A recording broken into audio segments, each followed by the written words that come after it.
जो सुमिरत सिद्धि होई गणनायक करिबर बदन करहु अनुग्रह सोई बुद्धिराज शुभ गुण सदन मंगल भवन अमंगल हारी उमा सहित जहि जपत पुरारी सुमिर शिवा शिव पाई पसाऊं बरनऊ राम चरित चित चाऊं पानी ग्रहण जब कीन महेशाहियार से तब सकल सुरेशा कवन सुकाज कठिन जग माही जो नहीं होई तात तुम पाही राम काज लगी तब अवतारा सुनत ही भयऊ पर्वताकारा हे महादेव इस जगत में बाबा इस जीवन में बाबा न कोई कार्य कठिन है न ही कोई कार्य संभव है भैया सारे कार्य सरल और संभव हो जाते हैं बाबा अगर आपकी कृपा हो जाए संत संग अपवर्ग कर कामी भव कर पंथ कहाई संत कवि को विद श्रुति पुराण सदग्रंथ मंगल भवन अमंगल हारी उमा सहित जहि चपत पुरारी सुनि प्रभु बचन हर्षि मुनि चारी पुलकित तन अस्तुति अनुसारी जय भगवंत अनंत अनामय अनघ अनेक एक करुणामय जय निर्गुण जय जय गुण सागर सुख मंदिर सुंदर अति नागर जय इंदिरा रमन जय भूधर अनुपम अज अनादि शोभाकर ज्ञान निधान अमान मान प्रद पावन सुजस पुराण वेद बदक ताज्ञ कृताज्ञ आज्ञता भंजन नाम अनेक अनाम निरंजन सर्व सर्वगत सर्व उरालय बससि सदा हम कहूँ परिपालय द्वंद विपति भव फंद विभंजय हृदय बसी राम का मद गंजय मंगल भवन अमंगल हारी उमा सहित जहि जपत पुरारी परमानंद कृपायतन मन परिपूरन काम प्रेम भगति अनपायनी देहु हम ही श्री राम मंगल भवन अमंगल हारी उमा सहित जहि जपत पुरारी मंगल भवन अमंगल हारी उमा सहित जहि जपत पुरारी। चारों बटुक ऋषि संकादिक आदि भगवान के स्वरूप को देख करके बहुत भावपूर्ण और प्रभु की उन्होंने बहुत सुंदर स्तुति गाई और गाने के बाद कहे कि हे प्रभु परमानंद कृपायतन मन परिपूर्ण काम आप कौन है परम आनंद के स्वरूप आपके बाद और कोई दूसरा आनंद नहीं है। परम आनंद मतलब इस आनंद को पाने के बाद और किसी आनंद की इच्छा ही न रह जाए। तो भगवान आप तो स्वयं परमानंद के स्वरूप है और आपका जो यह स्वरूप है वह मन परिपूर्ण काम मन की सभी कामनाओं को पूर्ण करने वाला है। राम जी स्वयं कामता नाथ। ऐसा नहीं है कि जब आप कृपा करेंगे आप वरदान देंगे तभी पूर्ण होगा। आपके दर्शन से स्वतः मन की सारी कामनाएं पूर्ण हो जाती हो। जैसे सूर्य के प्रकाश में खड़े होंगे तो बिना सूर्य की आज्ञा के ही हर कोई प्रकाशित हो सकता है। तो राम जी का जो रूप है वह रूप के बाद और कोई आनंद जीवन में बचता ही नहीं, परमानंद स्वरूप। इसीलिए बड़े बड़े भक्तों ने भगवान के स्वरूप का दर्शन करने के बाद अपने इस शरीर का त्याग कर दिया। जब आपको देख लिए अब क्या देखें। जटायु के जब प्राण निकल रहे थे तो भगवान ने जटायु से पूछा कि हे जटायु कहो तो तुम्हारे प्राणों को भी बचा दे। जटायु ने कहा हे भगवान बहुत तपस्या करने के बाद भी मृत्यु के समय आपका नाम मुख से नहीं आता। और हम इतने भाग्यशाली हैं कि नाम तो छोड़िए, आपने हमको गोद में अपने बिठा रखा है। अब आपको देखने के बाद बचा ही क्या? अगर हम अपने प्राणों की रक्षा आपसे करवा लें तो मृत्यु तो एक ना एक दिन होनी है। अब जब दोबारा होगी तो क्या यह स्वरूप हमें मिलेगा? पता नहीं आप दर्शन देंगे कि न देंगे। इसलिए अब कुछ देखने की इच्छा रही नहीं। बाली से भी भगवान ने पूछा कि बाली कहो तो हम तुम्हारे प्राणों की रक्षा करें। बाली ने भी यही कहा कि ऋषियों मुनियों भक्तों को भी यह दशा नहीं मिलती, मुख से राम नहीं आता और मेरे मरने के समय आंखों के सामने राम है, अब क्या देखना है? शबरी अम्बा, सुतीक्षण और भी बहुत सारे भक्त हैं, भगवान को देखने के बाद कुछ देखने की इच्छा नहीं है। तो भगवान कौन है? भगवान परमानंद स्वरूप। और यह स्वरूप मन की सभी कामनाओं को पूर्ण करने वाला है, स्वतः पूर्ण हो जाए। प्रेम भगति अनपायनी। तो कामना क्या है? कामना यह है कि प्रेम दीजिए। और भक्ति कौन सी दीजिए? अन्नपायनी भक्ति दीजिए। सब प्रेमी अन्नपायनी भक्ति ही मांगते हैं। हनुमान जी ने अन्नपायनी भक्ति मांगा, शिव जी ने अन्नपायनी भक्ति मांगा। यह बहुत बड़े वैज्ञानिक हैं ऋषि मुनि, सनकादिक आदि, इन्होंने भी भगवान से अन्नपायनी भक्ति मांगा। अन्नपायनी भक्ति क्या है? जैसे एक अन्न को धरती में अगर बो दे उससे अनेक अन्न निकलता है। तो भक्ति को देख करके भक्ति का प्रचार हो जाए। भक्त को देख करके सामने वाले के मन में प्रभु का नाम आने लगे, यही अन्नपायनी भक्ति। तो हे प्रभु प्रेम दीजिए और अन्नपायनी भक्ति दीजिए, यही मेरे मन की कामना है। प्रेम भगत अन्नपायनी देहु हमहि श्री राम, मंगल भवन अमंगल हारी, उमा सहित जेहि जपत पुरारी। तो सब भक्ति क्यों मांगते हो? भगवान को जब देख लिए उसके बाद अब बचा क्या? उसके बाद तो कोई आनंद बचा नहीं। लेकिन उसके बाद भी लोग भक्ति मांगते, और तो नहीं, लेकिन जो भक्त लोग होते हैं, ज्ञानी होते हैं, जिन पर प्रभु की कृपा होती है, वो भक्ति मांगते।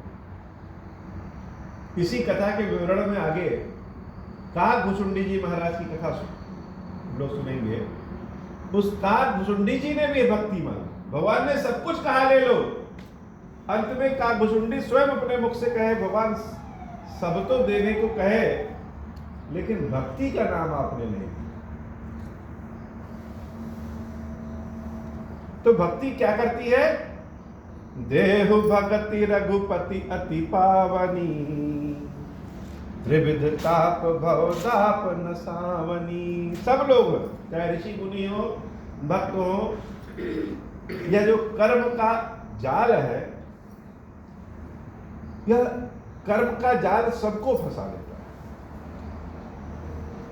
हम कोई ना कोई तो कर्म करेंगे ही, और वही कर्म किसी के लिए अच्छा होगा और किसी के लिए बुरा होगा। कर्म तो कर्म है, क्या पाप क्या पुण्य, और कर्म के फल को भोगना भी है, यह भी सत्य है। और भोगना क्या पाप क्या पुण्य, दुख में भी सुख होता है और सुख में भी दुख है। तो जो संसार में आया है उसको कर्म करना है और कर्म का फल स्वीकार करना। तो अगर यह कर्म और कर्म के फल को स्वीकार करेंगे, हमने बहुत अच्छा कर्म किया और भगवान ने राजा बना दिया, राजा बन करके हम और सारे कर्म किए, किसी को दंड दिए, किसी को पुरस्कार दिए, धरती पे खेती कराए, यज्ञ हवन कराए, बहुतों की मदद किए, तो हम अच्छे और बुरे मिश्रित कर्म करते हैं। उस कर्म को भोगने के लिए फिर हमको जन्म लेना पड़ेगा।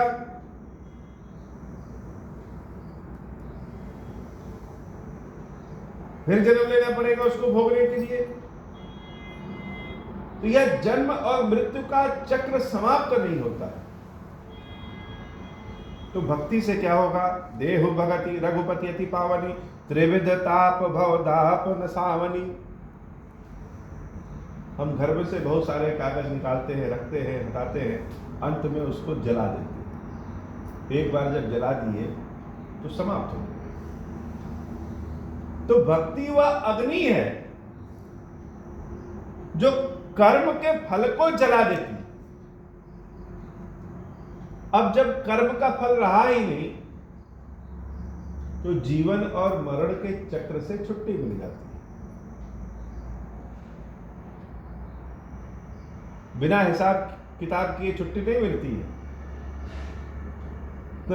तो न लेना एक और न देना दो जब समाप्त हो जाता है, जीवन मरण का चक्र ही समाप्त हो जाता है। त्रिविधता, दैहिक शारीरिक यानी भौतिक सांसारिक और दैविक ईश्वरी, तीनों तरह के तापों को यह भक्ति समाप्त कर देती है। इसलिए अनपायनी भक्ति। देहु भगति रघुपति अति पावनी, त्रिविध ताप भवदाप न सावनी, प्रणत काम सुर धेनु कल्प तरु, हो ही प्रसन्न दीजे प्रभु यह बरु। और सिर्फ कर्म के ही फल को नहीं समाप्त करती, यह मनोकामनाओं को भी पूर्ण करने वाली है।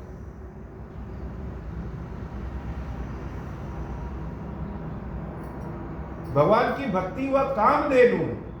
जैसे कामधेनु गाय से जो चाहे मांग ले, कल्पतरु है, कल्प वृक्ष, जो चाहिए वो मांग लीजिए मिल जाए। उसे भगवान की भक्ति स्वयं कामधेनु और कल्पतरु दोनों है।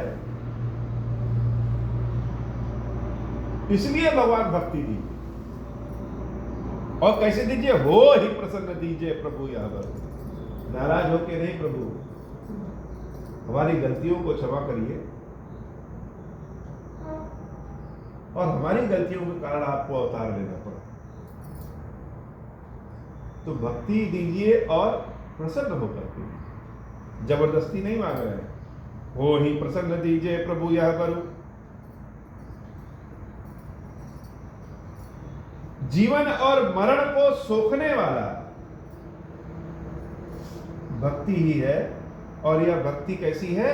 कुंभज यानी अगस्त ऋषि के समान। जैसे अगस्त ऋषि समुद्र को सोख गए थे। भव बारिद कुंभज रघुनायक, सेवत सुलभ सकल सुखदायक, मन संभव दारुण दुखदार, दीन बंधु समता विस्तार। तो भक्ति अगस्त ऋषि के समान जीवन और मरण के समुद्र को सोख जाती है। और सेवत सुलभ सकल सुखदायक, भक्ति मिल जाए तो आपकी सेवा बहुत सुलभ हो जाती है। सुलभ सकल सुखदायक। भगवान भक्ति से बड़े प्रसन्न होते हो। सोना चांदी हीरा मोती फूल पत्ती से बाद में, या कह लीजिए सबसे नहीं, और केवल केवल भक्ति से प्रसन्न होते हैं, श्रद्धा भाव से। तो यह भक्ति से आपकी सेवा आसान हो जाती है, और उस सेवा से सकल सुखदायक सारा सुख मिल जाता है। मन संभव दारुण दुखदार। हम मन में अपने सोचते रहते हैं, कहीं यह भय ना हो जाए, कहीं यह नुकसान ना हो जाए, कहीं वह ना हो जाए। तो न होते हुए भी मन में सोचते रहते हैं, भयभीत रहते हैं। तो जब भक्ति रहेगी तो आप पे अटल विश्वास रहेगा, आपका साथ रहेगा, तो यह मन में सोचने वाला भी दुख समाप्त हो जाता है। बहुत लोग का जीवन उतना कठिन नहीं होता, लेकिन मन में सोच सोच करके कठिन बना दिए। मन में जो सोचने की अवस्था है वह सोच सोच करके कठिन बना दी। दुख है नहीं, इस दुख से भी बड़ा दुख संसार में पड़ा। एक से बढ़कर एक लोग दुखी हैं। लेकिन मन में सोच सोच से कि अब क्या होगा, ये नहीं हुआ तो ये कैसे होगा, भविष्य में क्या होगा, हमारे जाने के बाद हमारे बच्चों का, संतानों का क्या होगा, हमारी चीज का क्या होगा जिसको हमने जिंदगी भर बनाया। यह सोच सोच करके और बहुत सारे दुख आ जाते। कोई पूछे तो क्या होगा,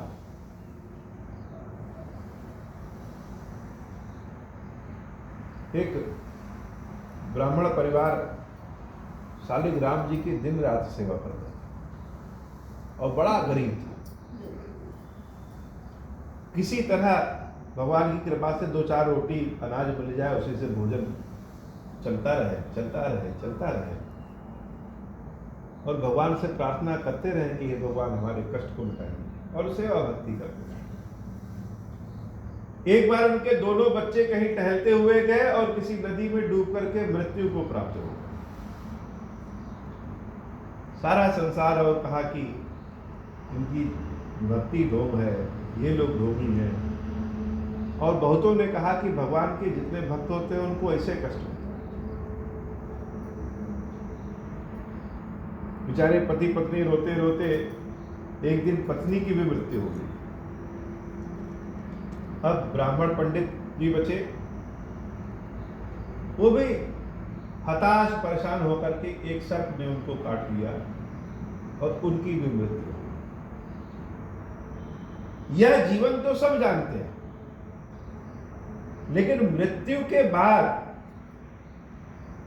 वो चारों परिवार भगवान के पास मिले और बड़े आनंद में। जहां का ज्ञान ही हमें नहीं है, उसके बारे में क्या जान सकते। तो हे प्रभु,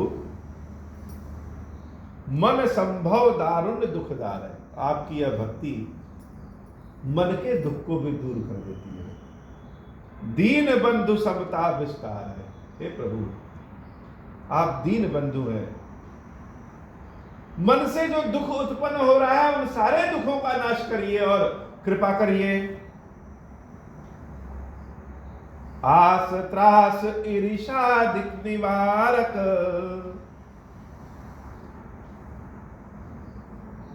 अब दुखों का क्या कारण है? दुख तो अपनी जगह है, लेकिन दुखों का कारण क्या है? आशा करना। एक दुख का सबसे बड़ा कारण है आशा। आशा ही जीवन है, बिना आशा के कुछ नहीं कर सकते। आशा पे ही पूरा जीवन कट जाता है। हारा हुआ व्यक्ति भी आशा पे ही खड़ा हो जाता है। लेकिन आशा कष्ट भी देती है। भगवान से आशा है तो बड़ी अच्छी बात, अन्यत्र कहीं आशा है तो कष्ट को जन्म देती है। तो एक कष्ट का सबसे बड़ा कारण आशा। किसी से भी आशा लगा ले, पूर्ण हुआ तो ठीक और नहीं पूर्ण हुआ तो कष्ट। और एक बार किसी की आशा को पूर्ण कर दीजिए, दोबारा नहीं कर पाए तो फिर कष्ट। तो हे प्रभु, ये जो आशा का त्रास है, आशा का कष्ट है, वह भी आप दूर करने वाले। आपके हवाले हो गए, किसी से आशा नहीं तो कष्ट तो अपने आप 50% समाप्त हो गया। मन में सोचेंगे ही नहीं कभी कि वो हमारे साथ देंगे, नहीं देंगे तो क्या हुआ। आशा का भी कष्ट दूर करने वाले आप हैं। त्रास ईर्ष्या दिक निवारक, मन में ईर्ष्या आ जाती है, सबके मन में ईर्ष्या आ जाती है, कोई ऐसी बात नहीं। एक ही जगह एक ही बराबर दो लोग हैं और एक के पास बहुत धन संपत्ति हो जाए तो दूसरे के पास अपने आप ईर्ष्या आ जाएगी। महाराज द्रुपद और द्रोणाचार्य के बीच में अपने आप ईर्ष्या आ गई, और ईर्ष्या आ गई तो कष्ट भी आ जाता है। जहां किसी से जलन हुआ तो दुख तो आने आना है। और बड़े बड़े महात्माओं के अंदर से भी ईर्ष्या नहीं जाती, जाती ही नहीं। जाएगी कैसे? भक्ति से जाएगी। एक भक्त के मन में दूसरे भक्त के प्रति कभी ईर्ष्या नहीं होती। आस त्रास ईर्षादिक निवारक, विनय विवेक विरति विस्तारक। और आपकी भक्ति से विनयशीलता बढ़ जाती है। भक्त लोग की विनयशीलता बहुत बढ़ जाती है। कोई आकर के गाली भी दे जाए तो सुन लेते हो। कौन बोले मुंह से गाली के बदले गाली? जिस मुख से भगवान का नाम निकलता है उस मुख से गाली कहां निकल पाएगी? जिस मुख से भगवान का नाम निकलता है उस मुख से किसी के प्रति बुरा कहां से निकलेगा? और जितना समय हम किसी के प्रति बुरा निकालेंगे उतने समय में 2 बार राम राम। तो भगवान के भक्तों का क्रोध भले बढ़ जाए, एक क्रोध होता है जो आ गया अपने, क्यों? हमारे और ईश्वर के बीच में कोई उत्पन्न हुआ, कोई आ गया जो डिस्टर्ब कर रहा है, तो क्रोध आ ही जाता है। भक्त और भगवान के बीच में अगर कोई आया तो क्रोध आ ही जाता है। और एक क्रोध होता है जलनवश क्रोध। कहीं भी चलते रहेंगे, किसी झगड़ा करते रहेंगे, किसी की गाड़ी देखे, किसी घर देखे, किसी का अच्छा मुंह देखे तो क्रोधित हो गए। वो क्रोध भक्तों को नहीं होता। नारद जी को क्रोध हुआ, शिव जी को क्रोध हुआ, या किसी भी भक्त को कोई क्रोध होता है, तो भगवान और भक्त के बीच में अगर कोई विघ्न उत्पन्न करता है तो उसके प्रति क्रोध आ जाता है। चाहे स्वयं सनकादिक ऋषियों को जो क्रोध आया।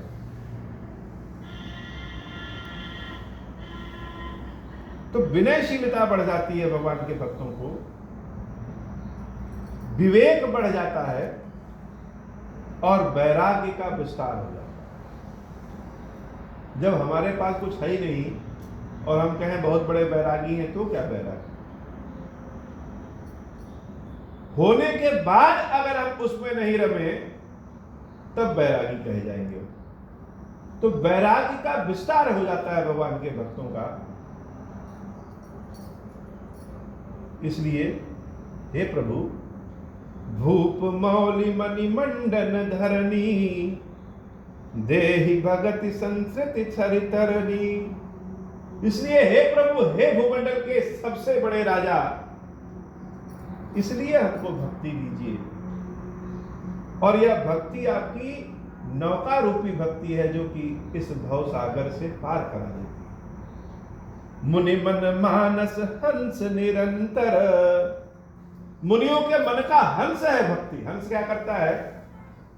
हंस किसी से झगड़ा करने नहीं जाएगा। वो दूध में पानी मिला के दे देंगे, कोई प्रतिकार नहीं करेगा, दूध पी लेगा और पानी छोड़ देगा।